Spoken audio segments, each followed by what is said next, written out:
मेरे प्यारे बच्चों, क्लास को स्टार्ट करते हैं और इस क्लास में क्वेश्चन कंप्लीट करवा देंगे एक्सरसाइज 1.1 के। और पिछली क्लास में बेसिक और 4 क्वेश्चन कंप्लीट करवाए थे। अगर आपने कंप्लीट नहीं किए हैं, लिंक डिस्क्रिप्शन में मिल जाएगा, कंप्लीट कर लेना। और इस क्लास में कंप्लीट करवा देंगे क्वेश्चन एक्सरसाइज 1.1 के। तो लाइक कर दो सभी स्टूडेंट इस वीडियो को, और इस वीडियो को ज़्यादा से ज़्यादा शेयर कर दो अपने फ्रेंड सर्किल में, क्योंकि मज़ा आने वाला है इस क्लास में। उड़ने वाला है 1 बाय 1 क्वेश्चन का गर्दा। तो जय महाकाल, जल्दी लग जा सवाल, नहीं तो पेपर में हो जाएगा बवाल। पेपर में नहीं बवाल होगा, सरल से सरल मेथड से बताएंगे। तो आपको दिख रहा होगा यहाँ पे क्वेश्चन 5 बताया गया है, form differential equations for the following. तो हमसे यहाँ पे क्या मांगा गया है? डिफरेंशियल इक्वेशंस, हिंदी में क्या बोलते हैं? अवकल समीकरण। डिफरेंशियल इक्वेशंस को हिंदी में बोलते हैं अवकल समीकरण। तो मेरे प्यारे बच्चों, फर्स्ट वाले पार्ट का डिफरेंशियल इक्वेशन बताना है, सेकंड वाले पार्ट का डिफरेंशियल इक्वेशन बताना है, थर्ड वाले पार्ट का डिफरेंशियल इक्वेशन बताना है, फोर्थ वाले पार्ट का डिफरेंशियल इक्वेशन बताना है। दो मेथड होते हैं किसी भी कर्व के इक्वेशन का डिफरेंशियल इक्वेशन बताना हो। कितने मेथड होते हैं? 2 मेथड होते हैं, जिनमें एक लगेगा। अब इसकी जानकारी होना चाहिए। 2 मेथड तो हम आपको बता देंगे, लेकिन ये जानकारी होना चाहिए कौन सा मेथड किस क्वेश्चन में लगेगा। जब भी आपको डिफरेंशियल इक्वेशंस बताना हो किसी भी कर्व के इक्वेशन का, तो 2 मेथड होते हैं जिनमें एक मेथड लगता है। तो अगर मेथड की बात करें तो भाई लाइक कर दो, तभी तो मेथड बताएंगे। लाइक नहीं करते हो वीडियो को, और शेयर कर दो, तब तो हम आपको मेथड बताएं। लाइक करो जल्दी फटाफट वीडियो को। अब बताते हैं, लाइक कर दिया ना? कर दिया होगा लाइक। अब बताते हैं, सिर्फ 2 मेथड होते हैं, सिर्फ 2 मेथड होते हैं मेरे प्यारे बच्चों।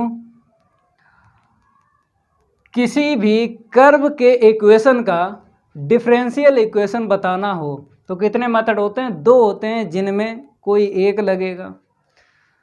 तो देख लो भाई, दोनों बताते हैं। यहाँ पे बताते हैं डायरेक्ट मेथड। अगर हम बात करें मेथड की, तो इस तरफ आपको बताएंगे डायरेक्ट मेथड, और इस तरफ बताएंगे काटने वाली विधि। काटने वाली विधि। और दिमाग में फिक्स रखना है, सिर्फ 2 मेथड होते हैं, 2 से ज़्यादा मेथड नहीं होते हैं। अगर हम बात करें क्लास 12 की, यहाँ पे बताते हैं थोड़ा सा क्लास 12 की। तो क्लास 12 में आपने चैप्टर 9 पढ़ा होगा, differential equations. Differential equations Hindi में बोलते हैं अवकल समीकरण। तो भाई एक्सरसाइज की अगर हम बात करें 9.3 एनसीईआरटी की बुक से बता रहे हैं। किस बुक से बता रहे हैं? एनसीईआरटी की बुक से बता रहे हैं कि एक्सरसाइज 9.3 में आपने अवकल समीकरण बताए थे, कर्व के इक्वेशन मिले थे, बताए थे या नहीं?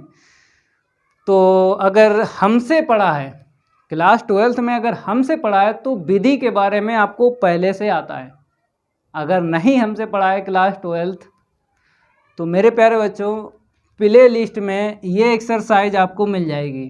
प्ले लिस्ट में ये एक्सरसाइज मिल जाएगी कंप्लीट, और उसे देखना है। क्वेश्चन 1 2 3 4 5 6 स्टार्टिंग में आपको मिल जाएंगे, अवकल समीकरण निकालना होता है। तो पहले समझना है, फिर यहाँ पे कोई दिक्कत नहीं आएगी। अगर नहीं आप इसको पढ़ोगे फिर भी हम यहाँ पे आपको समझा देंगे, ठीक है।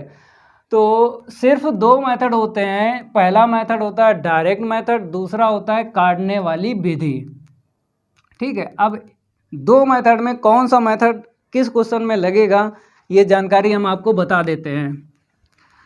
जैसे अगर हम डायरेक्ट मेथड की बात करें, किसकी बात करें, डायरेक्ट मेथड की, तो इसमें दो कंडीशन होती हैं। अगर दो में से कोई कंडीशन नॉट सेटिस्फाइड होती है तो डायरेक्ट मेथड नहीं लगता है, फिर लगेगा काटने वाली विधि। दो कंडीशन होती हैं, ठीक है।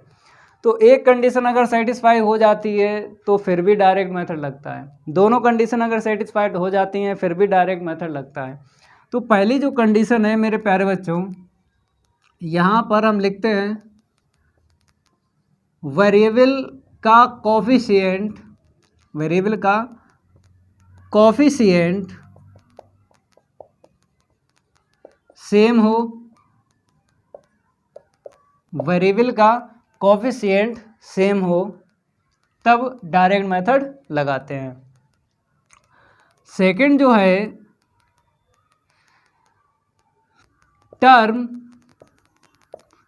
अलग अलग फलन के होते हैं, फलन का मतलब होता है फंक्शन,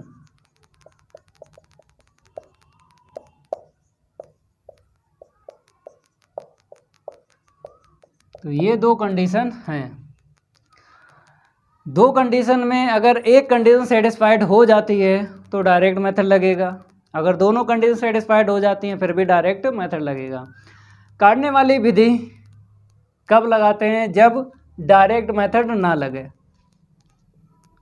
जब डायरेक्ट मेथड ना लगे तब काटने वाली विधि लगाते हैं। अब क्लियर करवाते हैं। जैसे अगर हम बात करें किसकी, कर्व के इक्वेशन की, तो फर्स्ट वाला पार्ट देखो, डायरेक्ट मेथड में क्या होगा, आपको ये कंडीशन या फिर ये कंडीशन चेक करना है। तो पहली जो कंडीशन है वेरिएबल का कोफिशिएंट सेम हो, तो यहाँ पे सिंगल टर्म है, सिंगल टर्म है, वेरिएबल का कोफिशिएंट सेम हो इसका मतलब है दो टर्म हो या दो से ज़्यादा हो, तो हर एक टर्म में सेम होना चाहिए, तो यहाँ पे सिंगल है, ठीक है। इसको तो बाद में बताएंगे, पहले इसको देख लो। यहाँ पे देखो टी का कोफिशिएंट देखो, फर्स्ट टर्म में और सेकंड टर्म में जो एंगल है ना, साइन और कॉस का जो एंगल आपको दिख रहा है, टी का कोफिशिएंट यहाँ पे आपको म्यू दिखा और यहाँ पे म्यू दिखा, तो यहाँ पे क्या लिखा है, वेरिएबल का कोफिशिएंट सेम हो, तो यहाँ पर आपको दिख रहा है टी का कोफिशिएंट और यहाँ पे टी का कोफिशिएंट म्यू दिखा, सेम दिखा, तो भाई डायरेक्ट मेथड लगेगा। सेकंड वाले पार्ट में एक कंडीशन सेटिस्फाइड हो जाए, चाहे ये हो जाए चाहे ये, तो डायरेक्ट मेथड लगा देना है। अब इसकी बात करें थर्ड वाले की, तो यहाँ पर देखते हैं वेरिएबल का कोफिशिएंट सेम हो, तो यहाँ पे वेरिएबल अगर हम देखें तो यहाँ पे x है, यहाँ पे x स्क्वायर है, मतलब पावर सेम होना चाहिए। कोफिशिएंट तभी देखते हैं जब पावर सेम होना चाहिए, तो यहाँ पे सेम पावर नहीं है x की तो कोफिशिएंट नहीं देखेंगे। टर्म अलग अलग फलन के होते हैं, तो अलग अलग यहाँ पे फलन दिख रहे हैं, नहीं दिख रहे हैं, ये पोलिनोमियल फंक्शन है, क्वाड्रेटिक पोलिनोमियल है, तो अलग अलग फंक्शन नहीं दिख रहे हैं। तो ना तो पहली कंडीशन सेटिस्फाइड हो रही है इस वाले पार्ट में, ना ही सेकंड कंडीशन सेटिस्फाइड हो रही है इस वाले पार्ट में, तो डायरेक्ट मेथड नहीं लगेगा इसमें, ठीक है। कौन सा लगेगा, काटने वाली विधि। अब यहाँ पे बात करेंगे फोर्थ वाले पार्ट में। यहाँ पे देखो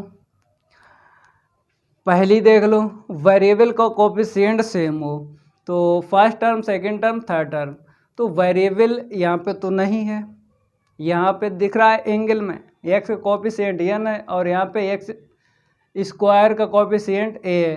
तो हमने क्या बोला है, जब भी आप कोफिशिएंट देखो तो पावर सेम होना चाहिए। जैसे यहाँ पे एक्स की पावर 1 है, यहाँ पे एक्स की पावर 1 होना चाहिए।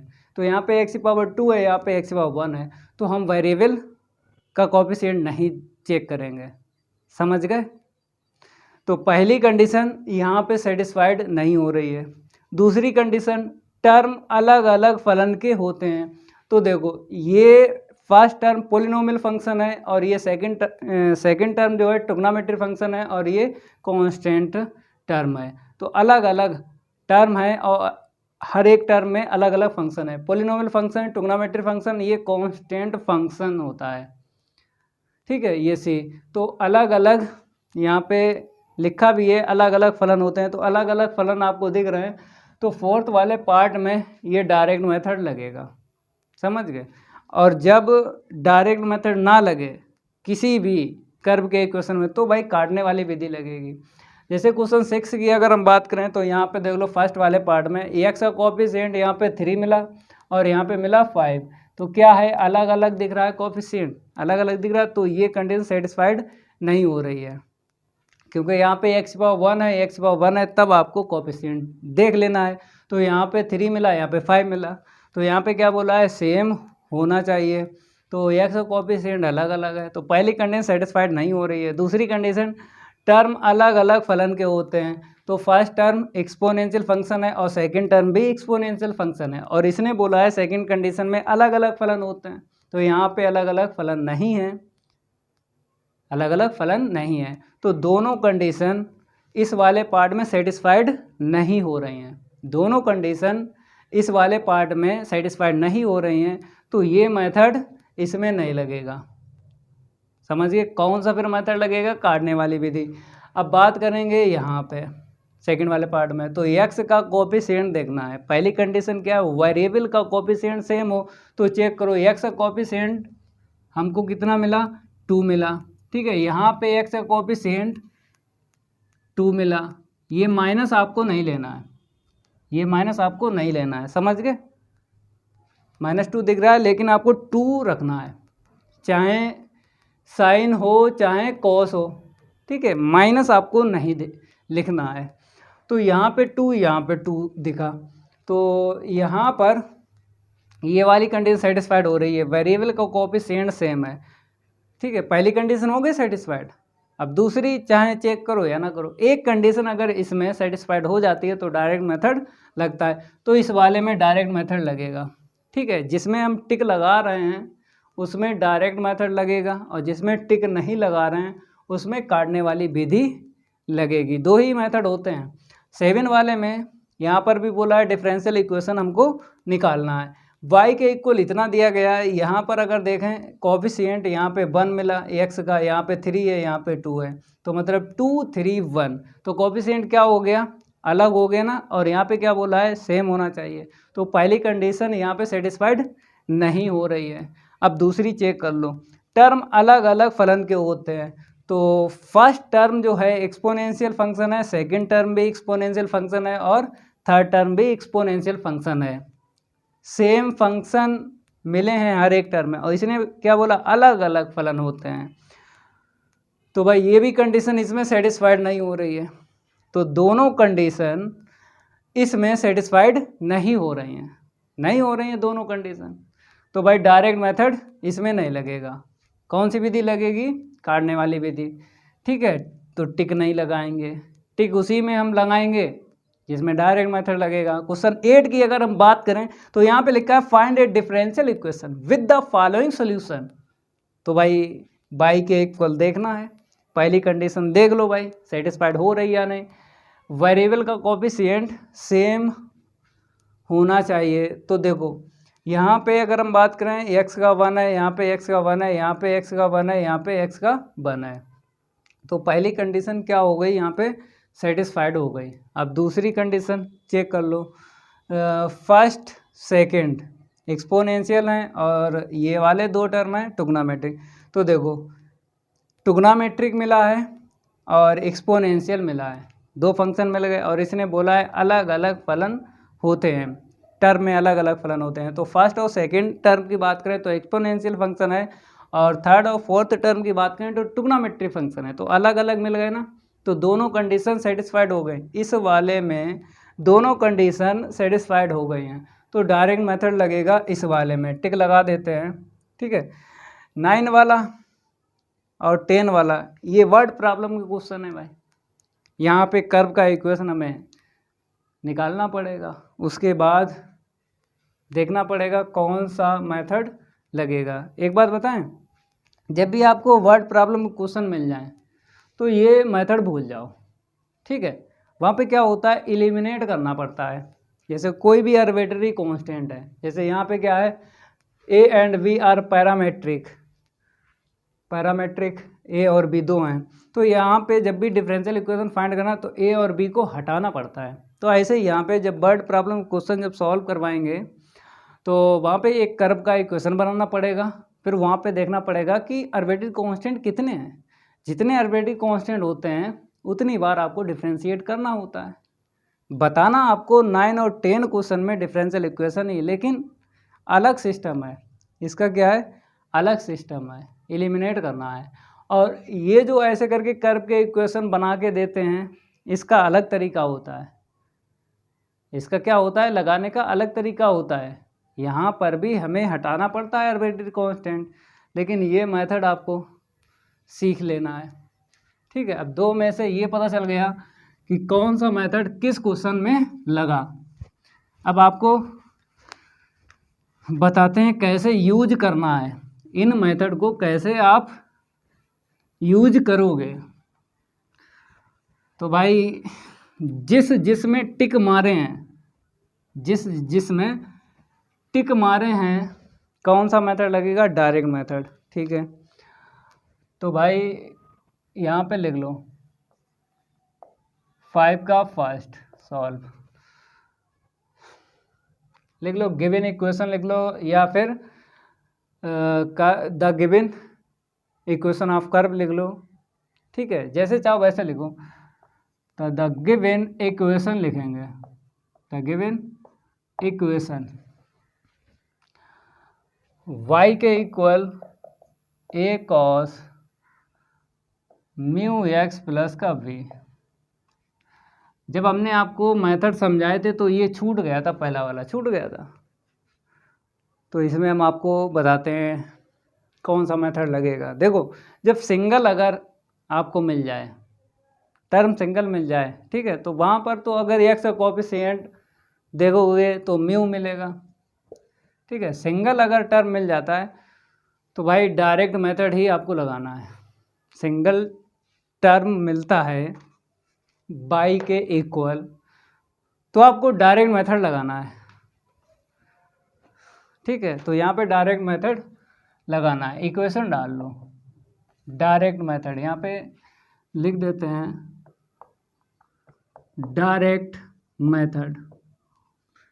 डायरेक्ट मेथड का मीन्स ये है, आपको देख लेना है कितने आर्बिट्रेरी कांस्टेंट हैं, जितने आर्बिट्रेरी कांस्टेंट हैं उतनी बार आपको डिफ्रेंशिएट करना होगा। तो यहाँ पे हम लिखेंगे वेयर ए एंड वे, यहाँ पर बताया है पैरामीटर्स। तो पैरामीटर्स जो लिखा है आर्बिट्रेरी कांस्टेंट ही होता है, समझ गए। तो लिख दो आर पैरामीटर्स, चाहे आप आर्बिट्रेरी कांस्टेंट लिख दो, पैरामीटर लिखा है तो हमने लिख दिया। अगर नहीं लिखा होता है यहाँ पे पैरामीटर तो हम आर्बिट्रेरी कांस्टेंट लिख देते हैं। ठीक है, चलो भाई, दो हैं, दो बार डिफ्रेंशिएट करना है। डायरेक्ट मेथड ये है कि डायरेक्ट आपको करना है, एक बार करो फिर उसके आगे दोबारा करना है डिफ्रेंशिएट। तो देखो dy/dx, तो मेरे प्यारे बच्चों कॉस का बताना है आपको डिफ्रेंशिएट। माइनस का क्या होता है, माइनस का साइन। ठीक है, अब इसका अगेन करोगे तो यहाँ से म्यू निकलेगा, तो यहाँ पे लिख दें म्यू ए। ओके, अगेन करो डिफ्रेंशिएट d2/dx²। ठीक है, तो क्या होगा, साइन का कॉस होगा ना म्यू एक्स प्लस वी। अब इसका अगेन करोगे तो फिर म्यू निकलेगा, तो म्यू स्क्वायर हो जाएगा। तो कितनी बार डिफ्रेंशिएट हो गया? 2 बार हो गया। कितने आर्बिट्रेरी कांस्टेंट थे? 2 थे। ठीक है, अब इसके आगे डिफ्रेंशिएट नहीं कर पाओगे। अब देखना है d2y/dx² में a और b है या नहीं। तो a और b आपको दिख रहा है, तो a और b नहीं होना चाहिए। मीन्स कहने का है जो भी आर्बिट्रेरी कांस्टेंट होते हैं आंसर में ना हो, निगलेक्ट करना पड़ते हैं। तो यहाँ पे a और b को हटाना है। कैसे हटेगा? ये पूरा पूरा आपको दिख रहा है किसके इक्वल? y। यहाँ पे रख दो, a और b हट जाएंगे। तो देखो d2y/dx² माइनस का म्यू स्क्वायर और इनटू में क्या है? y। कहाँ से? y इक्वेशन फर्स्ट से वैल्यू रखी है, इसको इस साइड लाएंगे तो d2y/dx² plus mu square into में y इज इक्वल 0। आंसर भी मैच करवा देते हैं फर्स्ट वाले पार्ट का। डिफरेंशियल इक्वेशन क्या निकली है? यही निकली है। ठीक है, नोट करो भाई। तो डायरेक्ट मेथड आपको ऐसे करके यूज़ करना है। कैसे करके यूज़ करना है? जितने आर्बिट्रेरी कांस्टेंट होते हैं काउंट कर लेना है, उतनी बार आपको डिफ्रेंशिएट कर देना है। फिर लास्ट में आपको चेक करना है कि आर्बिट्रेरी कांस्टेंट हटा या नहीं हटा। फिर आपको यूज़ करना है इसका या फिर इसका। ठीक है, जिसका यूज़ हो जाए उसका करना है। अगर इसका यूज़ होता तो इसको इक्वेशन सेकंड डालते हैं। ठीक है, फिर यहाँ पे लिखते हैं इक्वेशन सेकंड का यूज़ किया है। तो इक्वेशन आपको डालना ही डालना है। कैसे?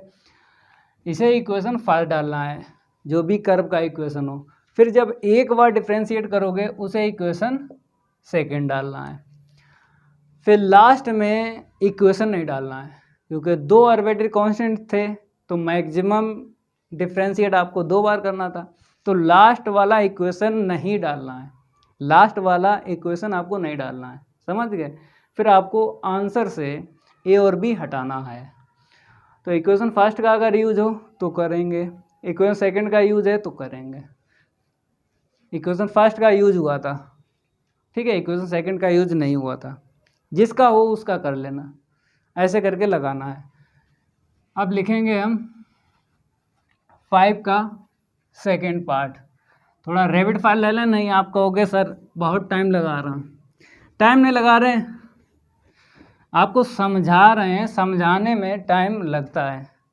नहीं तो वो वाली पढ़ाई बताइए, हम वो वाली पढ़ाई करवा दें, उठाया लगाया, तो वो पढ़ाई बेकार होती है, उसे रटना बोलते हैं। बार बार भाई पढ़ोगे, बार बार पढ़ोगे और टाइम खराब होगा। 15 दिन बाद फिर पढ़ोगे, फिर 15 दिन बाद पढ़ोगे। क्यों? क्योंकि भूल जाओगे ना।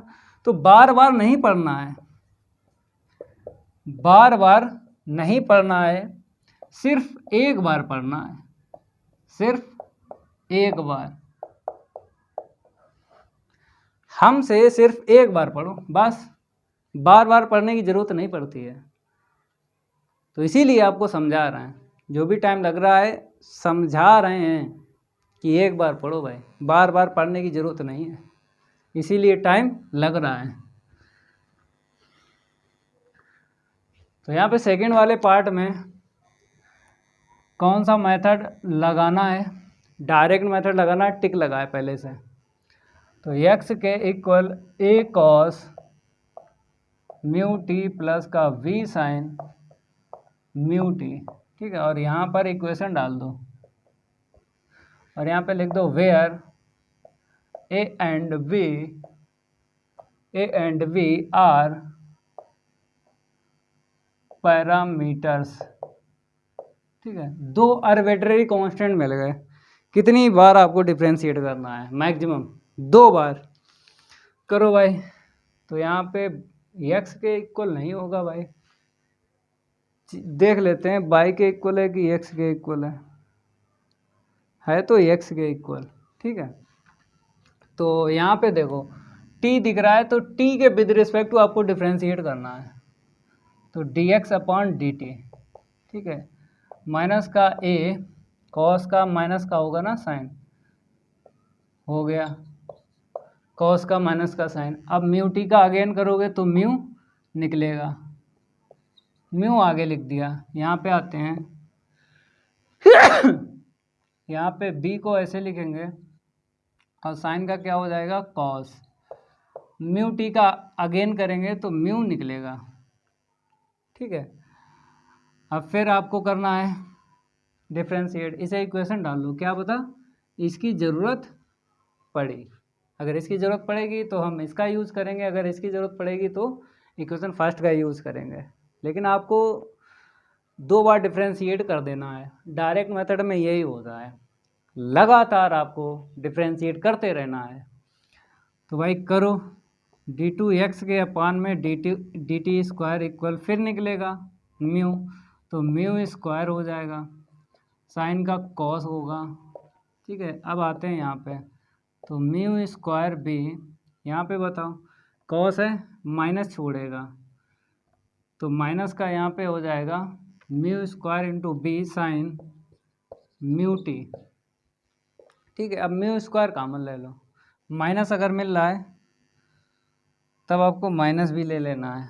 अब इसके आगे तो डिफ्रेंशिएट होगा नहीं, क्योंकि 2 आर्बिट्ररी कांस्टेंट थे, तो मैक्सिमम 2 बार डिफ्रेंशिएट करना था, हो गया। अब आंसर से आपको ए और बी हटाना है, आंसर से क्या हटाना है, ए और बी हटाना है, d2x upon dt square, minus का म्यू स्क्वायर अगर कॉमन ले लेते हैं, A cos mu T plus B sine mu T, तो भाई d2x upon dt square is equal minus mu square, इसकी वैल्यू देखो यहाँ से मिले कि यहाँ से मिल रही है x, तो यहाँ पे क्या लिखो y इक्वेशन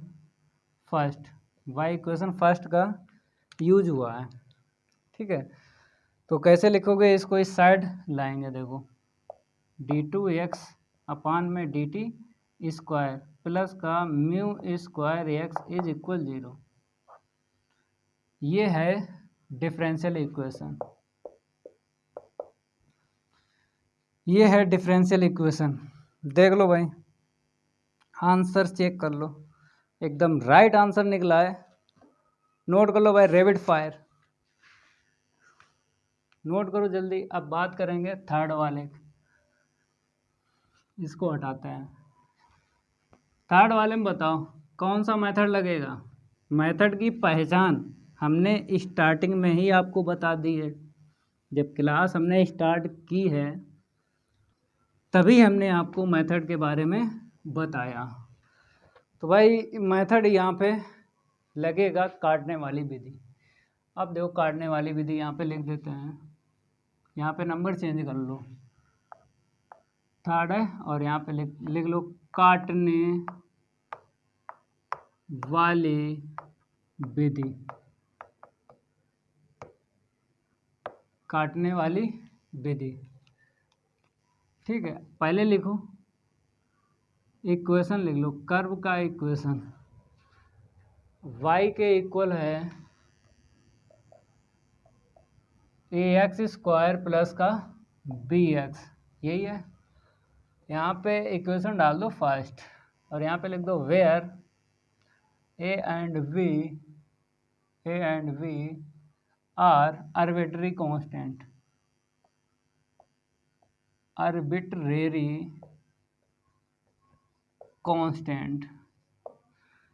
अगर हम आपसे ये पूछें कि आर्बिट्ररी कांस्टेंट किस शक्ल के होते हैं, आर्बिट्ररी कांस्टेंट किस शक्ल के होते हैं, तो आप क्या बताओगे, अल्फ़ाबेट में होते हैं। आर्बिट्ररी जो कांस्टेंट होते हैं वो अल्फ़ाबेट में होते हैं, जैसे a b c, alpha beta gamma, ठीक है, capital A capital B capital C. तो आर्बिट्ररी कांस्टेंट किस में होते हैं, अल्फ़ाबेट में होते हैं। और ले लो लेम्डा म्यू ऐसे करके। तो इस टाइप के जो कांस्टेंट होते हैं वो आर्बिट्रेरी कांस्टेंट होते हैं। अल्फ़ाबेट में आर्बिट्रेरी कांस्टेंट होते हैं और सादा सादा जो होता है कांस्टेंट सादा सादा, तो जैसे 1 2 3 1/2 इनको क्या बोलते हैं? कांस्टेंट बोलते हैं, मतलब न्यूमेरिकली वैल्यू, न्यूमेरिकली वैल्यू। ठीक है, ये न्यूमेरिकली वैल्यू है, ये जो है न्यूमेरिकली वैल्यू है, तो क्या बोलेंगे? कांस्टेंट। और ये जो वैल्यू है वो है वेरिएबल वैल्यू।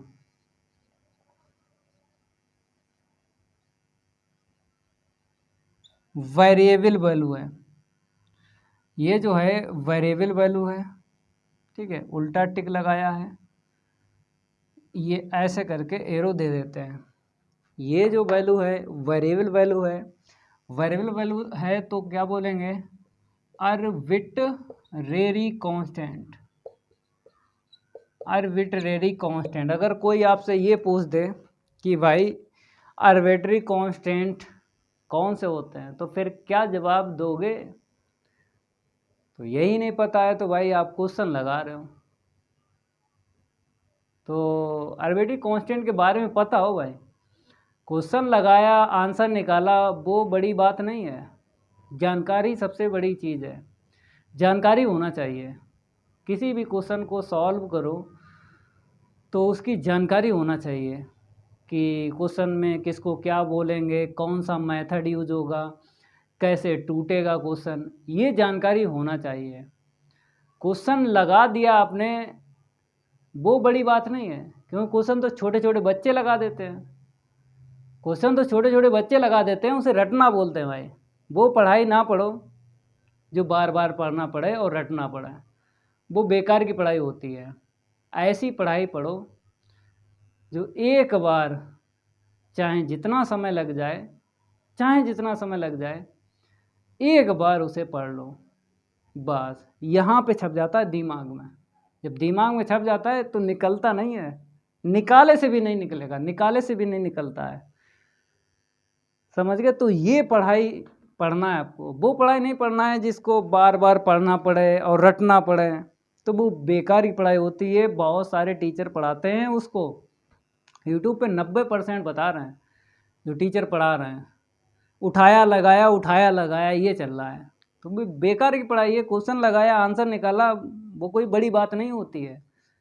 आपने आंसर निकाल लिया कोई बड़ी बात है?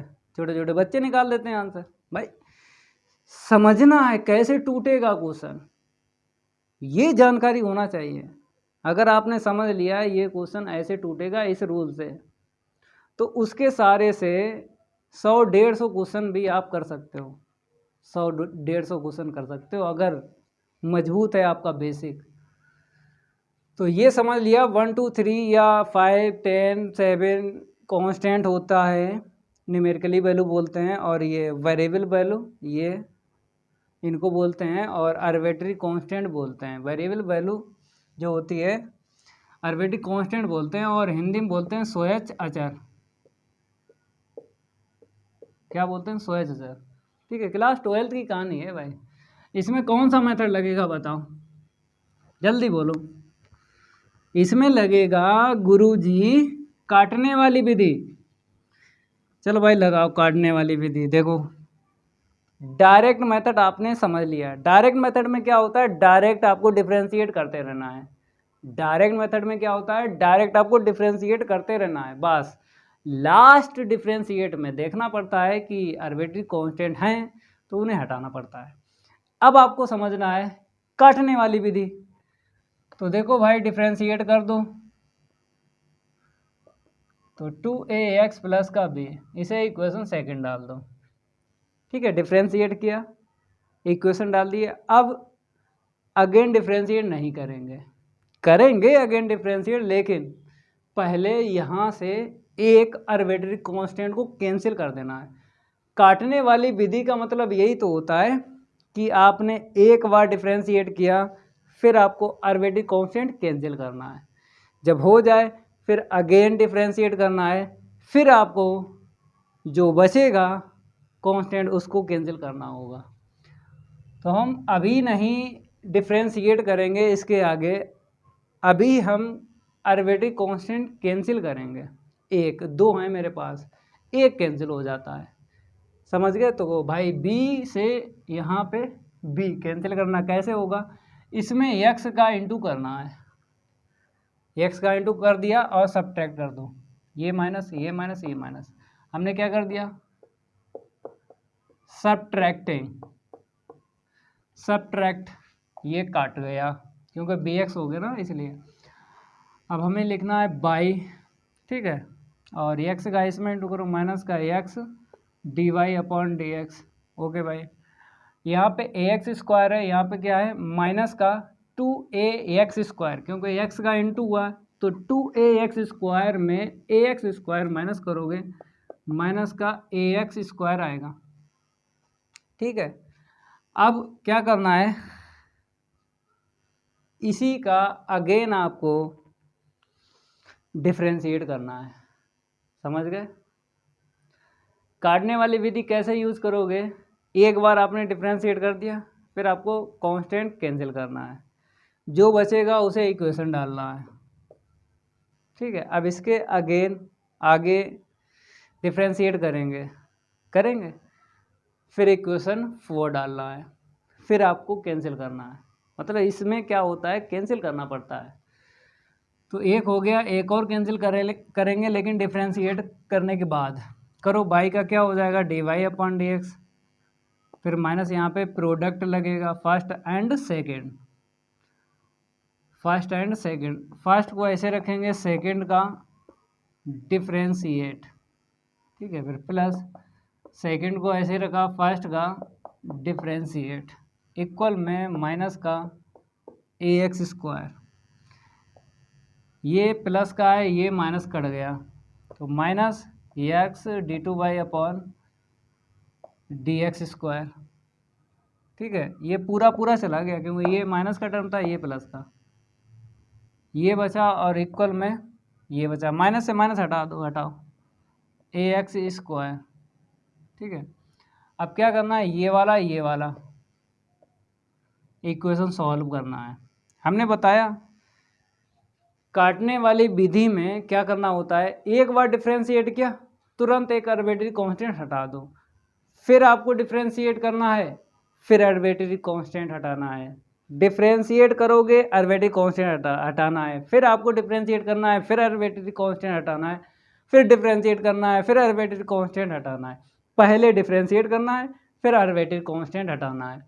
तो यहाँ पे जब हमने डिफ्रेंशिएट किया इसका, तुरंत हमने देखो आर्बिट्रेरी कांस्टेंट हटा दिया, फिर इक्वेशन बनाया, फिर इसका डिफ्रेंशिएट किया, फिर आर्बिट्रेरी कांस्टेंट हटाना है। ऐसे यूज करना है काटने वाली विधि, ठीक है। तो यहाँ पर क्या करेंगे, एडिंग कर देते हैं, चाहे आप पॉजिटिव लिख दो एक ही बात है, क्योंकि ये कैंसिल हो जाएगा। यहाँ पे हमने जब डिफ्रेंशिएट किया थोड़ी मिस प्रिंट हुई है, ए एक्स स्क्वायर मतलब 2ax होगा ना, मतलब हमने डिफ्रेंशिएट किया इधर कर दिया, इधर भूल गए, तो भाई यहाँ पर भी तो होगा ए एक्स स्क्वायर का 2ax, ठीक है। माइनस से माइनस हटा ही दिया था, यहाँ पे आएगा 2ax, ओके। हाँ, अब हटाना है इसको, कैसे हटाओगे, यहाँ पे x का इंटू करना पड़ेगा, x का इंटू करना पड़ेगा और इसमें 2 का इंटू करना पड़ेगा, क्योंकि यहाँ पे 2ax स्क्वायर मिलेगा और यहाँ पे 2 का इंटू करोगे 2ax स्क्वायर मिलेगा, ठीक है। अब कैंसिल कर दो भाई, कैंसिल हो ही जाएगा, अब आपको दिख रहा है, ठीक है। ये कट गया, प्लस कर दो ये वाला, इससे प्लस करो तो y minus x D Y upon D x, y minus x D Y upon D x plus x D two Y upon D x square, और इज इक्वल में क्या आएगा, और 2 का भी इंटू हुआ है, साथ में 2 का भी इंटू करो, 2 का इसमें इंटू हुआ है और इसमें x का इंटू हुआ है, एक्स स्क्वायर आएगा इक्वल 0। अब इसको पहले लिखना है, ऑर्डर जिसका ज़्यादा है उस टर्म को पहले लिखना है, ठीक है भाई। एक लाइन हम लिखते हैं, पहले आंसर मैच करवा देते हैं कि x square d two Y upon D x square minus का 2x d Y upon D x plus 2y एकदम राइट आंसर है। एक लाइन आपको लिख देना है साइड करके, इसको हटा दें, इसको हम हटा देते हैं, एक लाइन आपको लिखना है साइड करके। देखो इसको पहले लिखना है, तो x square d two Y upon D x square minus का 2x d Y upon D x plus का 2y इज इक्वल 0। आंसर हमने पहले ही मैच करवा दिया था, x square d two Y upon D x square minus का 2x d Y upon D x plus 2y is equal 0। ठीक है, note करो भाई। अब आगे बताते हैं कैसे करना है इस वाले को। 3 हो गए ना, 4 नंबर डाल दो। कौन सा मेथड लगेगा? टिक लगा है? लगा है। ये पहले ही बता चुके हैं कि कौन सा मेथड किस में लगेगा। तो 2 कंडीशन होती हैं डायरेक्ट मेथड में, होती हैं, जिनमें अगर एक कंडीशन सेटिस्फाइड हो जाती है तो डायरेक्ट मेथड लगाते हैं। तो इस वाले में एक कंडीशन सेटिस्फाइड हो रही है, क्या कि अलग अलग जो हैं टर्म हैं अलग अलग फंक्शन के। तो ये पॉलिनोमियल है, ये ट्रिग्नोमेट्री, ये कांस्टेंट फंक्शन है, तो इसीलिए डायरेक्ट मेथड लगेगा।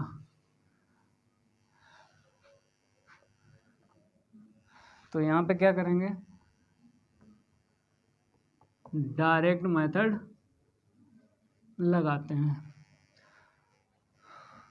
y के equal a x square plus का v cos N x, a x square plus का v cos N x plus c, इसे इक्वेशन डाल दो। यहाँ पर देखना पड़ेगा कितने आर्बिट्ररी कांस्टेंट हैं, 3 हैं, a v and c are arbitrary constant.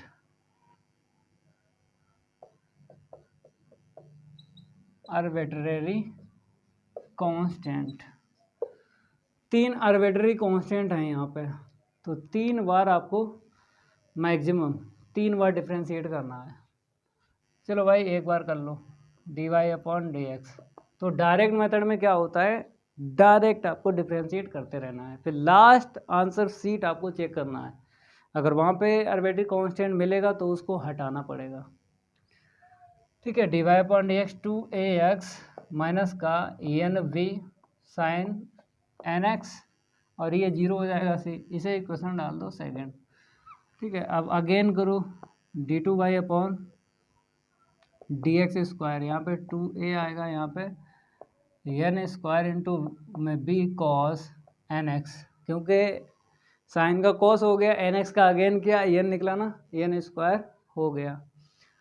अब इसे इक्वेशन क्या डाल दो, 3 डाल दो, क्योंकि हमें ए और बी हटाना है। यहाँ से क्या हटाना, ए और बी। कैसे हटेगा, इक्वेशन फर्स्ट और सेकंड का आपको यूज़ करना है। इक्वेशन फर्स्ट और सेकंड का यूज अभी नहीं करेंगे, क्योंकि 3 बार डिफ्रेंशिएट करना है, एक बार और बचा हुआ है, एक बार और करो। ठीक है, ऐसे इक्वेशन डाल दो 3, एक बार और करो। हमने बताया डायरेक्ट मेथड में क्या होता है कि लगातार आपको डिफ्रेंशिएट करते रहना है, लास्ट डिफ्रेंशिएट में आपको देखना है। अभी ये लास्ट डिफ्रेंशिएट नहीं है और हम देखने लगे ए और बी को हटाना है, तो अभी लास्ट डिफ्रेंशिएट नहीं है, लास्ट डिफ्रेंशिएट ये वाला है। तो ये 0 हो जाएगा, कांस्टेंट है, फिर एन निकलेगा, एन क्यू हो गया वी और साइन एन एक्स। ठीक है, और माइनस माइनस क्या हो गया, प्लस हो गया ना, क्योंकि सी ओ से स्टार्ट है, माइनस छोड़ेगा।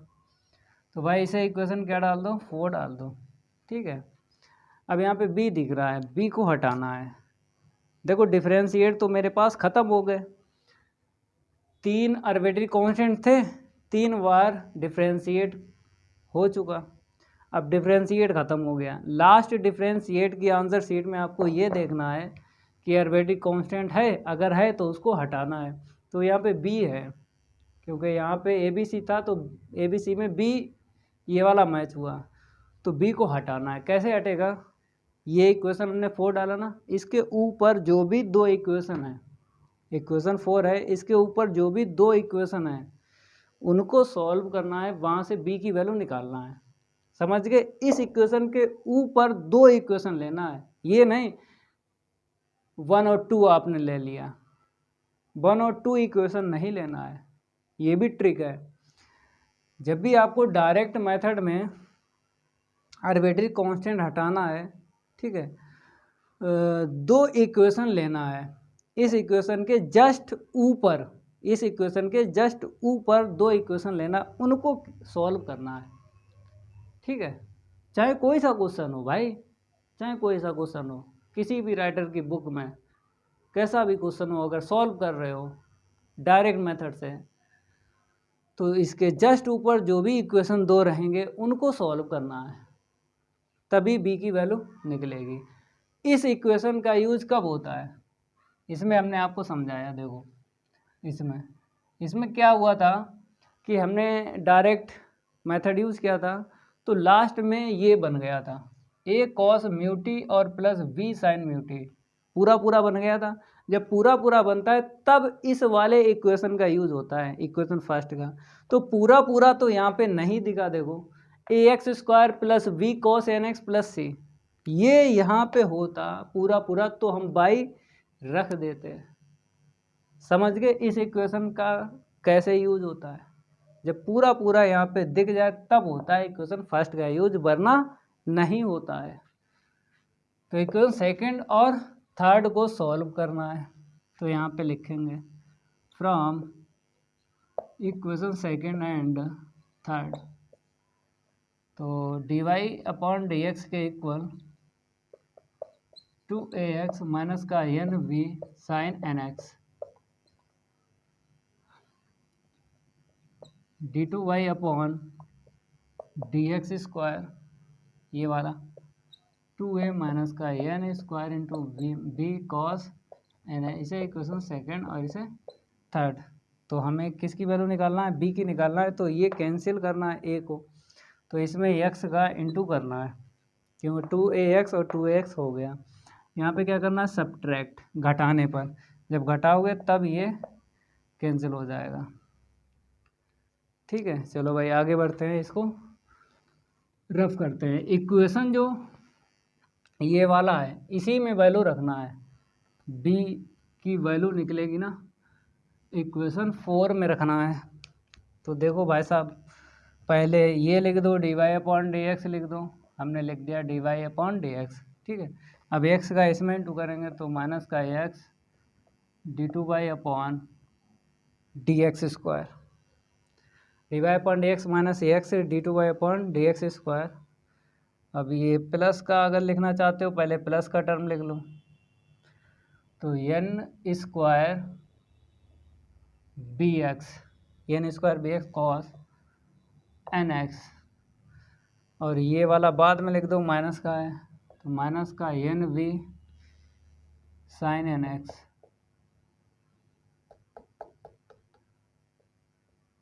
Sign N x. ठीक है, अब यहाँ से हम b की वैल्यू निकाल लेते हैं, तो b कॉमन लेना पड़ेगा, एन स्क्वायर इंटू में x cos N x minus का एन साइन एन एक्स।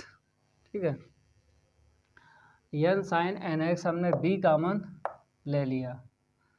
चलो आगे लिख देते हैं b कॉमन लेके, अब यहाँ से b की वैल्यू निकालना है, तो D Y upon D x minus का X d2y upon D x square, तो v इक्वल ये नीचे भेज दो, तो D Y upon D x minus X d2y upon D x square upon में एन स्क्वायर इंटू में x cos N x minus का एन साइन एन एक्स। ये वैल्यू इसमें रखना है इक्वेशन 4 में। Put this value in equation 4, तो b की वैल्यू डालना है, तो हम क्या करेंगे, एन क्यू और sine N x, n Q sine N x. ठीक है, इक्वेशन 4 ऐसे करके आपको सेट करना है। अब वैल्यू रखते हैं, चलो रखो ये b की value dy upon D x minus का x D two Y upon D x square upon में एन स्क्वायर इंटू में x cos N x minus का एन साइन एन एक्स, ये एन है, ठीक है। अब क्रॉस इंटू करेंगे और आंसर निकाल देंगे। आपको कैसे टर्म को लिखना है, ज़्यादा ऑर्डर का पहले लिखना है, फिर उसके बाद में कम ऑर्डर का लिखना है। ऑर्डर तो जानते हो ना, डिफरेंशियल कोएफिशिएंट, पहले उसको लिखना है जिसका ऑर्डर क्या हो, ज़्यादा हो। तो पहले हम नीचे वाले का इसमें इंटू करते हैं, तो एन स्क्वायर इंटू में x cos N x minus का एन साइन एन एक्स, और यहाँ पे आएगा डी थ्री वाई अपॉन में डी एक्स क्यू, ठीक है, इक्वल में एन क्यू इंटू कर दो N Q sine N x और D Y upon D x minus इसमें कर लो एन क्यू इंटू में एक्स साइन एन एक्स, और ये क्या है D two Y upon D x square, ठीक है। अब आपको साइड करना है, ये पहले टर्म लिखना, फिर ये लिखना, लास्ट में ये लिखना है, ठीक है। तो एन स्क्वायर इंटू में x cos N x minus का N sine N X D three Y upon D X cube, इसको इस साइड लाएंगे प्लस का एन क्यू इंटू में X sine N X D two Y upon D x square. अब इसको इस side लाएंगे तो N Q sine N X D Y upon D x is equal 0। अब आंसर मैच करवा देते हैं, नोट कर लो इतना, आंसर मैच करवा देते हैं। अगर बुक में आंसर मैच करोगे, इसका बुक वाला आंसर गलत है, ठीक है, बुक में जो आंसर है वो गलत है, ये वाला आपको लिखना है n x cos N x फिर माइनस का साइन एन एक्स, ठीक है, एन साइन एन एक्स। चाहो तो एक एन कैंसिल हो जाएगा, देखो अगर हम कॉमन ले लेते यहाँ से, जैसे एन कॉमन ले लेते तो यहाँ से एक एन चला जाता, एन स्क्वायर आता। तो अगर चाहो तो एन कम कर दो, यहाँ से एन हटा दो, एक एन यहाँ से और यहाँ से भी एन कम हो जाएगा, ठीक है, एन स्क्वायर आएगा, यहाँ पर एन स्क्वायर आएगा, समझ गए। जैसे यहाँ से एन कॉमन ले लो एक, ठीक है, एक एन कॉमन ले लिया तो यहाँ पे क्या आएगा एन एक्स आएगा, यहाँ से चला गया, और एक एन यहाँ से उड़ा दो तो एन स्क्वायर दोनों जगह रहेगा और यहाँ से एक एन कम हो जाएगा। तो N x cos N x minus का sine N X D three Y upon D X cube plus का N square X sine N X D two Y upon D x square minus का N square sine N X D Y upon D x is equal 0। तो book में जो answer है इसका, fourth वाले part का जो बुक में आंसर है वो गलत है, तो ये वाला अपना लिखना है, ठीक है। चलो इतना नोट कर लो। अब नेक्स्ट कौन सा है, क्वेश्चन 6, थोड़ा रैपिड फायर ले लें इसको। जय महाकाल, जल्दी लग जा सवाल, नहीं तो पेपर में हो जाएगा वो वाला। तो कौन सा मेथड लगेगा पहले ये जानकारी होना चाहिए आपको। तो ये इक्वेशन आपको लिखना है पहले, मतलब ये वाला लिखना है 6 का फर्स्ट पार्ट, और आपको बताना है कौन सा मेथड लगेगा।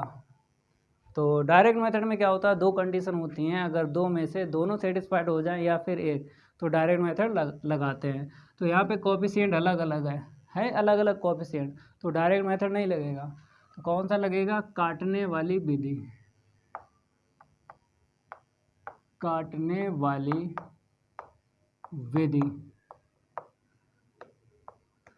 तो यहाँ पर हमने क्या देखा, एक्स का कोएफिशिएंट यहाँ पे अलग अलग दिख रहा है, तो अलग अलग दिख रहा है भाई, तो डायरेक्ट मेथड नहीं लगेगा। तो कौन सा मेथड लगेगा? काटने वाली विधि। तो इस विधि का कैसे यूज होता है आपने समझ लिया। देखो, पहले कर्व का इक्वेशन लिखना है, आपने लिखा, फिर डिफ्रेंशिएट करना है।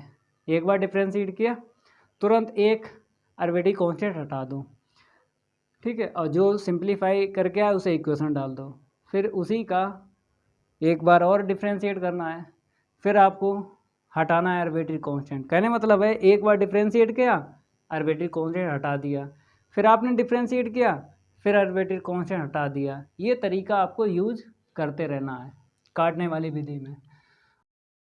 बाई इक्वल C1 e की power 3x plus C2 e की पावर 5x, इसे इक्वेशन 5 डाल दो।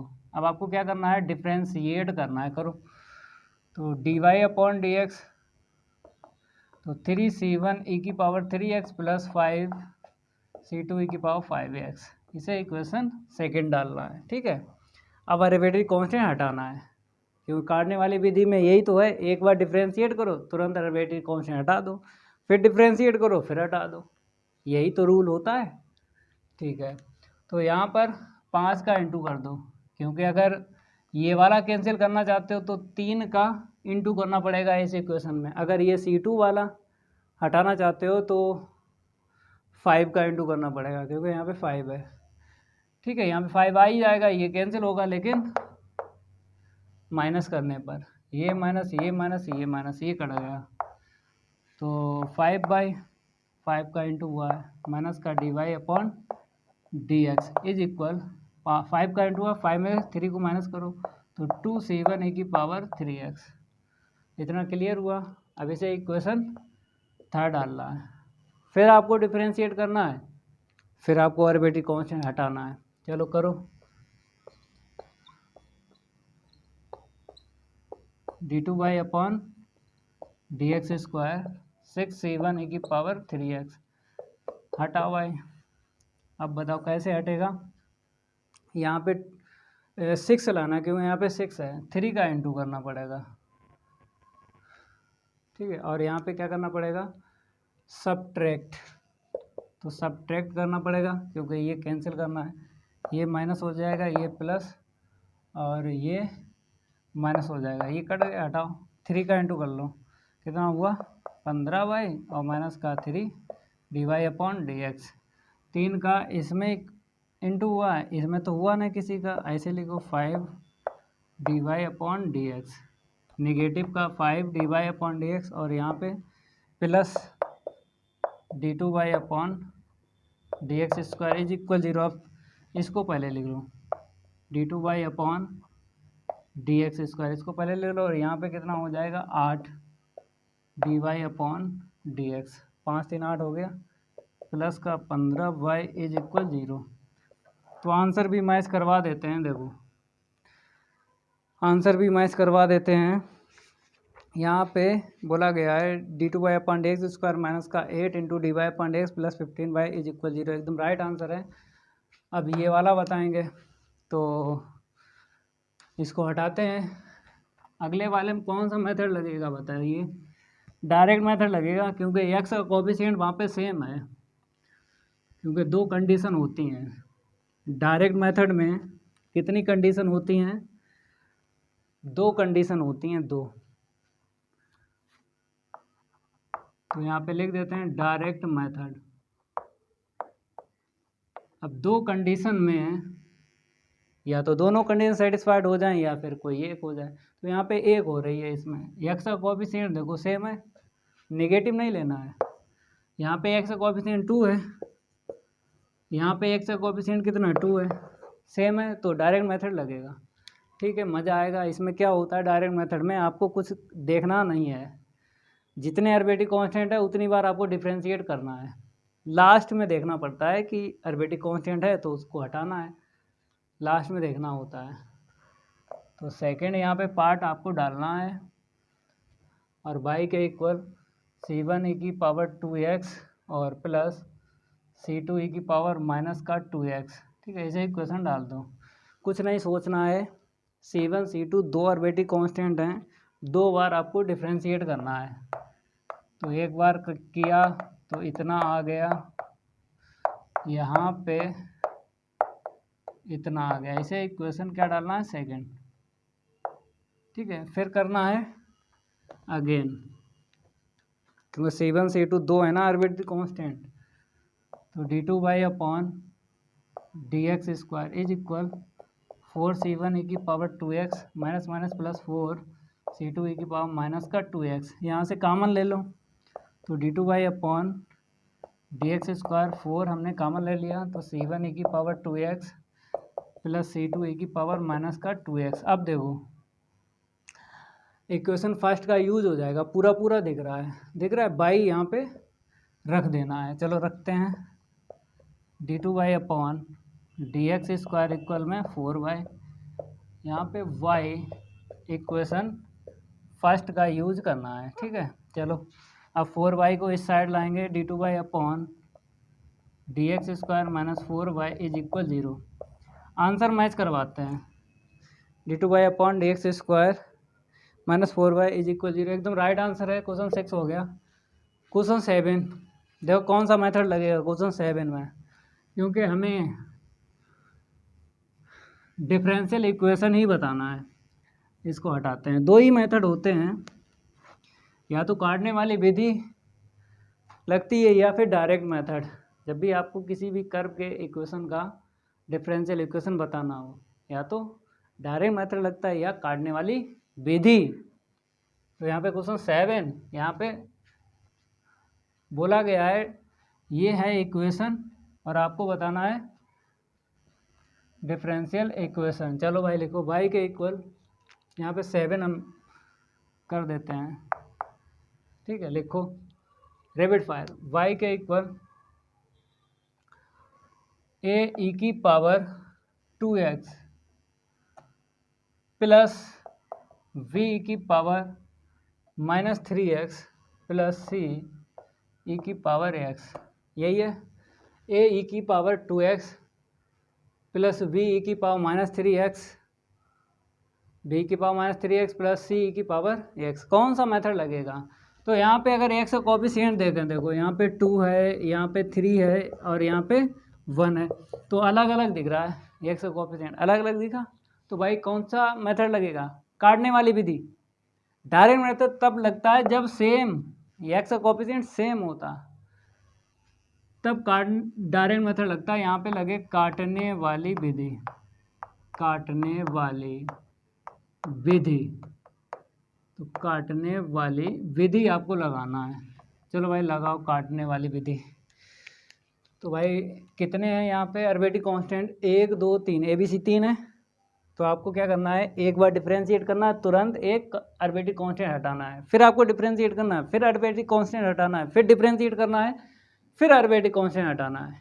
ये काटने वाली विधि होती है। तो dy अपॉन dx, इसे इक्वेशन डाल लो। तो 2a और यहाँ पे 3b और यहाँ पे c e की पावर x। ठीक है, इसे इक्वेशन क्या डाल दो, सेकंड डाल दो।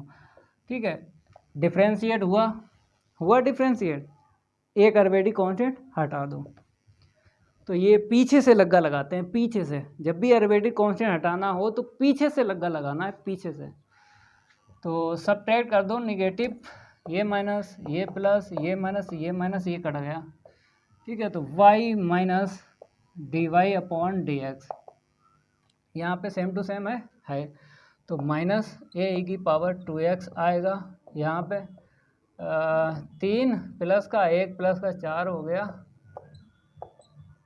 ठीक है, इसे इक्वेशन डालना है 3। एक बार डिफरेंशिएट किया, एक अरबिट्ररी कांस्टेंट हटा, अब फिर इस इक्वेशन का डिफरेंशिएट करना है, फिर अरबिट्ररी कांस्टेंट हटाना है। तो कर दो भाई, y का dy upon dx minus d2 by upon dx square, यहाँ पे आएगा 2a e की पावर 2x, डिफरेंशिएट किया, यहाँ पे 12b e की पावर माइनस का 3x, इसे डाल लो 4, इसे डाल लो 4। अब अरबिट्ररी कांस्टेंट हटा दो, पीछे से हटाना, पीछे से। तो यहाँ पे हमको कितना चाहिए, 12 है, 12 चाहिए। तो 3 का इंटू कर दो, और यहाँ पे जोड़ने पर मतलब एडिंग, देखो 12b⁻³ 12b⁻³ कट गया, जोड़ना है 3 का इंटू कर दो, 3y, और यहाँ पे 3 का इंटू करो, जब भी 3 करोगे और यहाँ पर सेम टू सेम है, 3 में से 1 जाएगा, 2 बचेगा। ठीक है, यहाँ पे क्या है d2y/dx²। ठीक है, यहाँ पर आते हैं, 3 का इंटू हुआ, कितने का इंटू हुआ, 3 का, 3 और 2 कितना हो जाएगा, 5 हो जाएगा भाई, निगेटिव है ना, समझ रहे हो, 3 का इसमें इंटू 3 और 2 5। अब इसे इक्वेशन क्या डाल दो, 5 डाल दो। अब इस इक्वेशन का डिफ्रेंशिएट करना है और आर्बिट्रेरी कांस्टेंट हटाना है। मैक्सिमम डिफ्रेंशिएट कितनी बार करना है, 3 बार, 2 बार हुआ है, 1 बार और करना है। तो इसका हो जाएगा y का dy/dx, इसका d2y/ इसका d3y/dx³ इज इक्वल 10, ये आएगा, इसे इक्वेशन डाल दो 6। फिर आपको हटा देना है, हमको 10 चाहिए, यहाँ पे 2 का इंटू करना है और सब्ट्रैक्ट करना है। ठीक है, ये प्लस का हो गया, ये प्लस का हो गया, ये प्लस का हो गया, ये माइनस, ये कट गया, ख़त्म हो गए, आर्बिट्रेरी कांस्टेंट सारे के सारे ख़त्म हो गए। अब जो बचेगा उसको साइड करके लिख देना है, डिफरेंशियल इक्वेशन पता चल जाएगी। तो सबसे पहले सबसे ग्रेटर लिखना है, ये लिखना है d3y/dx³, ये टर्म लिख लिया। फिर इसके बाद में d2y/dx² का टर्म लिखना है, कहाँ कहाँ है, एक यहाँ पे एक यहाँ पे है, तो इसमें 2 का इंटू हुआ है 2 का इंटू, तो भाई -2 और यहाँ पे +2 है, तो ये कैंसिल हो गया, क्योंकि -2 और +2 कैंसिल। ठीक है, अब dy/dx वाला लिखो, 2 का इसमें इंटू करो, 2 2 जा 4, 4 और 3 7, 4 और 3 7 होगा ना, 2 दूनी 4 3 7। ठीक है, अब ये बचा है प्लस का 6y, आंसर मैच करवा देते हैं, कौन सा है, 7, क्वेश्चन 7, d3y/dx³ माइनस का 7dy/dx plus 6y is equal 0, एकदम राइट आंसर है। फटाफट भाई नोट कर लो, क्वेश्चन 7 हो गया। क्वेश्चन 8 डिफरेंशियल इक्वेशन बताना है, क्वेश्चन 8 में भी, इसको हटा देते हैं। क्वेश्चन 8 की है बारी, नहीं करेंगे उसके साथ कोई यारी। लिख लो, गिवन इक्वेशन लिख लो, और वहाँ पर देखो कितने आर्बिट्रेरी कांस्टेंट हैं और मेथड कौन सा लगेगा, ये जानकारी होना चाहिए। तो क्वेश्चन 8 चलो यहाँ पे डाल देते हैं, द गिवन इक्वेशन लिख लो, द गिवन इक्वेशन y के इक्वल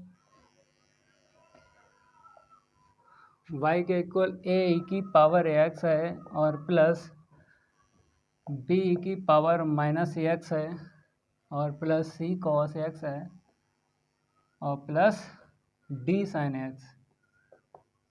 कौन सा मेथड लगेगा यहाँ पे, डायरेक्ट मेथड लगेगा, क्योंकि डायरेक्ट मेथड में जो सेकंड कंडीशन है ना, अलग अलग टर्म में अलग अलग फंक्शन होना चाहिए। सेकंड कंडीशन यहाँ पे सेटिस्फाइड हो रही है डायरेक्ट मेथड की, तो इसलिए यहाँ पे क्या लगेगा, डायरेक्ट मेथड। और डायरेक्ट मेथड में क्या होता है बताइए मेरे प्यारे बच्चों, डायरेक्ट मेथड में क्या होता है, डायरेक्ट मेथड में डायरेक्ट आपको डिफ्रेंशिएट करना होता है। आर्बिट्रेरी कांस्टेंट देख लो कितने, 1 2 3 4, 4 आर्बिट्रेरी कांस्टेंट हैं, डायरेक्ट आपको करना है 4 बार डिफ्रेंशिएट। इक्वेशन डाल लो फर्स्ट, ठीक है, और हम करेंगे dy/dx, यहाँ पे a⁻x और माइनस का b⁻−ax और माइनस का c sin x प्लस का d cos x। ठीक है, इसे इक्वेशन डाल दो सेकंड, एक बार हुआ है, कई बार करना है, 4 बार करते रहो, a⁻x प्लस b⁻−ax माइनस का c cos x माइनस का d sin x, इसे इक्वेशन क्या डाल दो 3। चलो भाई करो भाई, d3y/dx3 इसे ऐसे ही रखो। यहाँ पे माइनस आएगा v⁻−x, यहाँ पे आएगा प्लस का c sin x, प्लस का c sin x, यहाँ पे d cos x। इसे इक्वेशन क्या डालो 4। कितनी बार हो चुका है डिफ्रेंशिएट? 3 बार। हैं कितने मेरे पास एरिथमेटिक कांस्टेंट? 1 2 3 4 हैं। एक बार और करो तो d4y/में dx3 a⁻x minus minus plus v⁻−x, ठीक है। यहाँ पे आएगा c cos x, यहाँ पे प्लस का d sin x। अब इक्वेशन नहीं डालना है। अब a b c d चारों दिख रहे हैं, दिख रहे चारों। तो किस इक्वेशन का यूज होगा और ये a b c d arithmetic constant हट जाएं? किस इक्वेशन का यूज होगा? ये पूरा पूरा दिख रहा है, देखो ये टर्म मैच हुआ, ये टर्म मैच हुआ, ये टर्म मैच हुआ और ये टर्म मैच हुआ। इक्वेशन फर्स्ट का यूज करके ये बाई यहाँ पे रख दो। तो d4y/dx⁴ is equal y equation first. अब इसको इस साइड लाएंगे, d4y/में dx⁴ माइनस का y इज इक्वल 0। देखो भाई आंसर मैच करवा देते हैं। क्वेश्चन 8। अब वर्ड प्रॉब्लम रह गए, एकदम आंसर राइट है भाई। अब वर्ड प्रॉब्लम करवाते हैं। वर्ड प्रॉब्लम में कर्व का इक्वेशन पहले आपको निकालना पड़ेगा। क्वेश्चन पढ़ के पहले कर्व का इक्वेशन निकालना है, फिर उसके बाद एरिथमेटिक कांस्टेंट को हटाना है। क्वेश्चन 9 में बोला है, ये वाला 9 है, ये वाला। Find the differential equation for all circles passing through the origin. Origin से एक सर्किल पास हो रहा है, having their centres on the x axis. X axis पर उसका क्या है? सेंटर है। तो डायग्राम बना लो, जैसे कोई भी सर्किल है, अगर पास हो रहा है ओरिजिन से, ये ओरिजिन है, ओरिजिन से पास हो रहा है और सेंटर बताया है एक्स एक्सिस पे, तो एक्स एक्सिस पे ये आ गया। कुछ भी ले लो, a,0 ले लो। अगर a,0 लिया तो रेडियस कितनी हो जाएगी? यहाँ से यहाँ तक a, ठीक है। चाहे इधर सर्किल ड्रा कर लो, चाहे इधर कर लो भाई, चाहे इधर कर लो, क्योंकि ये नहीं बोला है कि सर्किल जो है इस साइड आपको पॉजिटिव एक्स एक्सिस की साइड में आपको ड्रा करना है या नेगेटिव एक्स एक्सिस की तरफ ड्रा करना है, ये नहीं बोला है। ये कहीं बोला है? देख लो क्वेश्चन में, नहीं बोला है। तो इधर भी ड्रा कर सकते हो, चाहे इधर ड्रा करो, आपकी मर्जी है। आंसर सेम निकलेगा, चाहे ये सर्किल ले लो चाहे ये, आंसर सेम निकलेगा। तो अगर इसका सेंटर देखा जाए -a,0 रहेगा, क्योंकि नेगेटिव एक्स एक्सिस है। तो रेडियस तो पॉजिटिव ही होती है, रेडियस कभी भी नेगेटिव नहीं होती है। चाहे आप सेंटर और रेडियस ये लेके चलो, चाहे ये लेके चलो, आंसर सेम निकलेगा, ठीक है। तो हम ये लेके चलेंगे, सेंटर a,0 और रेडियस a है। तो बताओ equation of circle, equation of circle x minus h का whole square y minus k का whole square equal r square. तो ये जो होता है सेंटर एच का के होता है, रख दो। तो x माइनस ए का होल स्क्वायर, दोबारा लिखते हैं, x माइनस ए का होल स्क्वायर y स्क्वायर आएगा ना, इक्वल में a स्क्वायर। इसे इक्वेशन डाल दो फर्स्ट। और यहाँ पे देखो एरिथमेटिक कांस्टेंट कितने दिख रहे हैं? यहाँ पे जो a है वही यहाँ पे है, तो 1 है यहाँ पे एरिथमेटिक कांस्टेंट। तो where a is a arbitrary constant, arbitrary constant, केवल एक ही आर्बिट्रेरी कांस्टेंट है, ठीक है, एक बार आपको डिफ्रेंशिएट करना है। तो यहाँ पे देखो, अगर सेंटर और रेडियस मैच हो जाता है, सेंटर और रेडियस अगर मैच हो जाता है तो अभी डिफ्रेंशिएट नहीं करेंगे, बाद में करेंगे। समझ लो, यहाँ पर भी ट्रिक है। सेंटर और रेडियस क्या है, यहाँ पे सेम है। अगर सेंटर और रेडियस सेम है तो इसको ओपन करने के बाद आपको डिफ्रेंशिएट करना है, इसको ओपन करने के बाद, क्योंकि यहाँ पे फार्मूला लगेगा ना, a माइनस बी का होल स्क्वायर, फार्मूला लगेगा। ठीक है, ये कैंसिल हो जाएगा, फिर आपको डिफ्रेंशिएट करना है। ये ज़रूर आपको समझ लेना है कि अगर सेंटर और रेडियस सेम है, किसी भी कर्व के, किसी भी सर्किल के इक्वेशन में अगर सेंटर और रेडियस सेम है, अगर रेडियस और सेंटर सेम है तो ओपन करने के बाद आपको डिफ्रेंशिएट करना है, अभी नहीं करना है। इस वाले क्वेश्चन में, क्वेश्चन नंबर 10 में क्या होगा, यहीं पर डिफ्रेंशिएट हो जाएगा। क्यों? क्योंकि यहाँ पे रेडियस फिक्स बोली है, रेडियस फिक्स बोली है r। ठीक है, तो क्वेश्चन 10 में जो बनेगा, x माइनस ए का होल स्क्वायर प्लस का y square equal r square, ऐसा बनेगा इक्वेशन। क्वेश्चन 10 में एक्स स्क्वायर ऐसा बनेगा, देखो, क्योंकि यहाँ पे वाई एक्सिस पे सेंटर है, वाई एक्सिस पे एक्स की वैल्यू 0 होती है, तो एक्स स्क्वायर और यहाँ पे प्लस वाई माइनस ए का होल स्क्वायर। क्वेश्चन 10 में ये बनेगा। ठीक है, तो यहाँ पे देखो, सेंटर और रेडियस अलग अलग है, सेंटर और रेडियस अलग अलग है, तो यहीं पर आपको डिफ्रेंशिएट कर देना है, इसको ओपन नहीं करना है। ओपन कब करते हैं, जब सेंटर और रेडियस सेम है तब ओपन करते हैं, बाद में डिफ्रेंशिएट करते हैं। अगर सेंटर और रेडियस सेम नहीं है तो यहीं पर आपको डिफ्रेंशिएट कर देना है। ये ट्रिक है भाई। दो ही टाइप हैं कर्व के इक्वेशन, आपको दो ही तरीके के मिलेंगे, या तो ऐसा मिलेगा या क्वेश्चन 10 में जो इक्वेशन है वैसा मिलेगा। ठीक है, हम क्या करेंगे, ओपन करने के बाद करेंगे डिफ्रेंशिएट। तो ओपन करेंगे, यहाँ पे ए स्क्वायर प्लस इतना और इतना और प्लस वाई स्क्वायर के इक्वल इतना। ठीक है, काट लो, ये कट गया, तो एक्स स्क्वायर प्लस का वाई स्क्वायर, इसको उस साइड लेके जाओ और एक्स को नीचे भेज दो, x square plus y square के अपान एक्स इक्वल 2 है। इसे इक्वेशन डाल लो, डालो या ना डालो वो तो ख़त्म हो जाएगा ना, डिफ्रेंशिएट करें ख़त्म हो जाएगा। एक बार डिफ्रेंशिएट करना है कि क्योंकि ए जो है एक ही तो है आर्बिट्रेरी कांस्टेंट, तो करो भाई डिफ्रेंशिएट।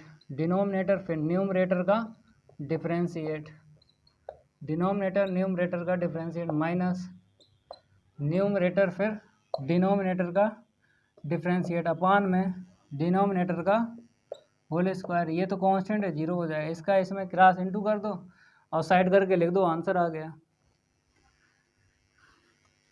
आंसर आ गया भाई। तो यहाँ पर देखो, x का इंटू करेंगे 2x स्क्वायर प्लस का 2x Y D Y upon D x, minus का एक्स स्क्वायर माइनस का वाई स्क्वायर इज इक्वल 0। तो इसमें से ये वाला माइनस हो जाएगा, तो 2x Y D Y upon D x plus का x square minus Y square is equal 0। Answer match करवा देते हैं क्वेश्चन 9 का, 2x Y D Y upon D x plus का x square minus Y square is equal 0, एकदम right answer है। अब question 10 देखो, इसी तरीके से होगा सॉल्व। क्वेश्चन 10 इसको हटा दें, क्वेश्चन 10 की है बारी, नहीं करेंगे उसके साथ कोई यारी। यहाँ पर हम क्या करेंगे, क्वेश्चन 10 डालते हैं। क्वेश्चन 10 में बताया गया, so that the differential equations of the family of circle of fix radius with centre on the y axis. तो वाई एक्सिस सेंटर होगा तो 0 कामा ए ले लो, चाहे 0 कामा माइनस ए ले लो भाई, चाहे पॉजिटिव में ले लो चाहे नेगेटिव में ले लो, और रेडियस फिक्स बोली है। और यहाँ पे सो दैट लिखा है, इसका इक्वेशन है भाई, यहाँ पे लिखते हैं इसका इक्वेशन, स्पेस नहीं था तो इसीलिए वहाँ पे नहीं लिख पाए। इसका है ये x square minus are square, x square minus are square,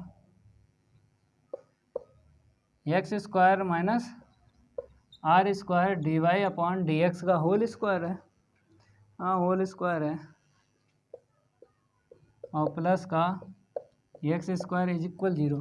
तो एक्स स्क्वायर माइनस का r square d Y upon x का होल स्क्वायर प्लस का एक्स स्क्वायर इज इक्वल 0, ये आंसर निकालना है। ये आंसर निकालना है क्वेश्चन 10 का। तो हम क्या करेंगे, थोड़ा सा समझाते हैं डायग्राम में।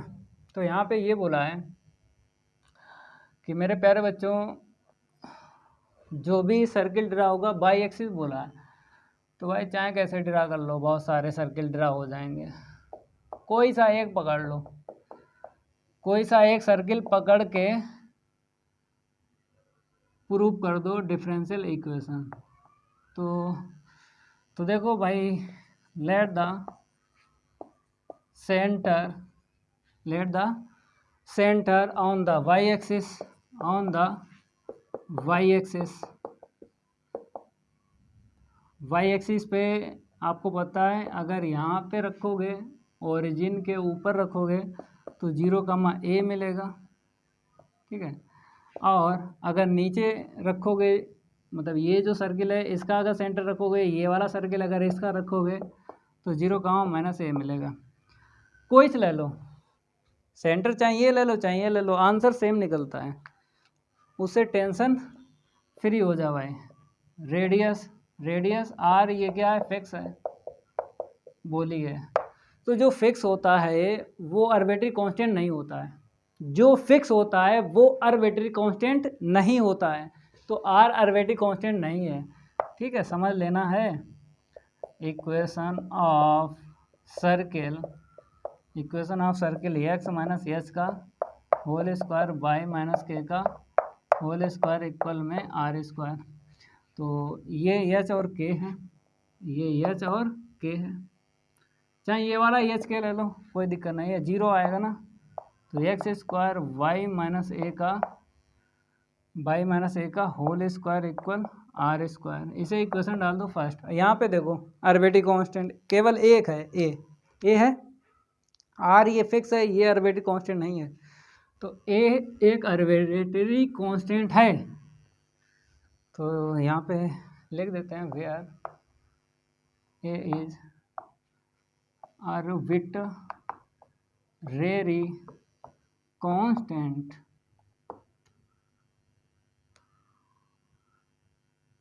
आर्बिट्रेरी कांस्टेंट, ठीक है, एक बार आपको डिफ्रेंशिएट करना है। तो यहाँ पे देखो सेंटर और रेडियस क्या है, सेम नहीं है। सेंटर और रेडियस की हम बात करें, सेम नहीं है। अगर सेम नहीं है तो यहीं पर आपको डिफ्रेंशिएट कर देना है। क्वेश्चन 9 जब सॉल्व करवाया था वहाँ पे समझाया था, अगर सेंटर और रेडियस सेम है तो फार्मूला ओपन करने के बाद आपको डिफ्रेंशिएट करना है।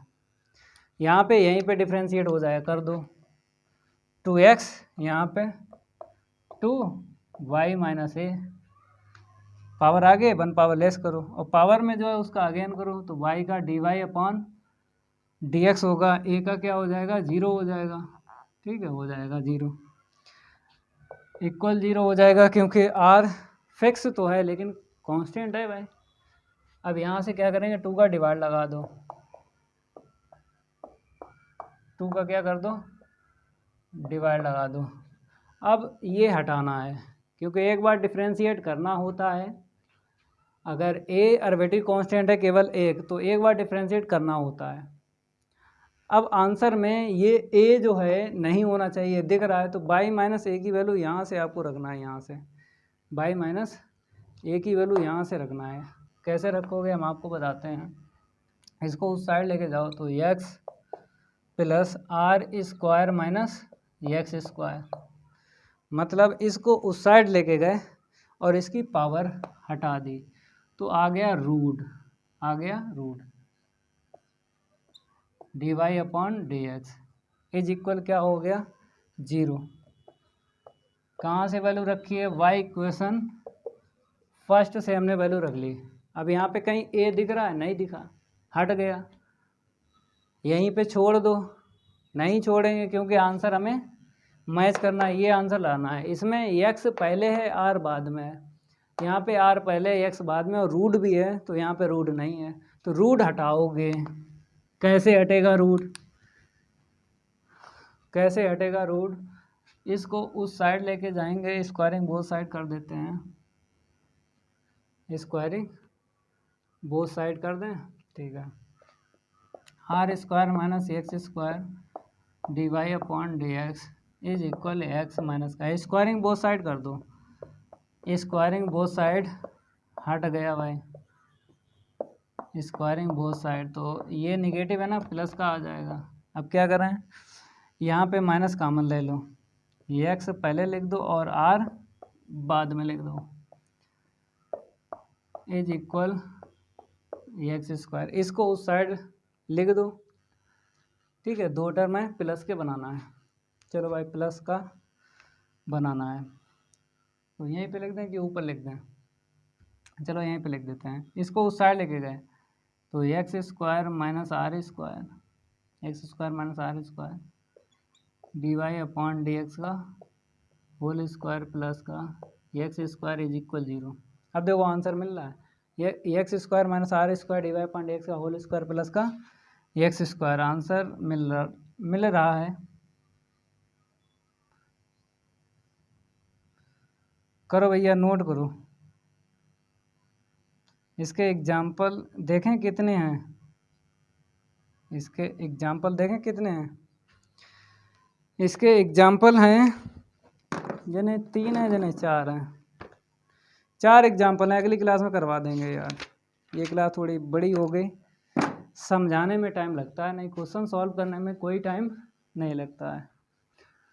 तो ये आपके समझ में आ गया, X square minus are square into में D Y upon D x का whole square plus X square equal 0, ठीक है। तो अगली क्लास में एग्जाम्पल करवाएंगे। अगर ये मेरी क्लास अच्छी लगी तो वीडियो को लाइक कर देना है और इस वीडियो को ज़्यादा से ज़्यादा शेयर कर देना अपने फ्रेंड सर्कल में। मिलते हैं अगली क्लास में, आज के लिए इतना ही काफ़ी है, धन्यवाद।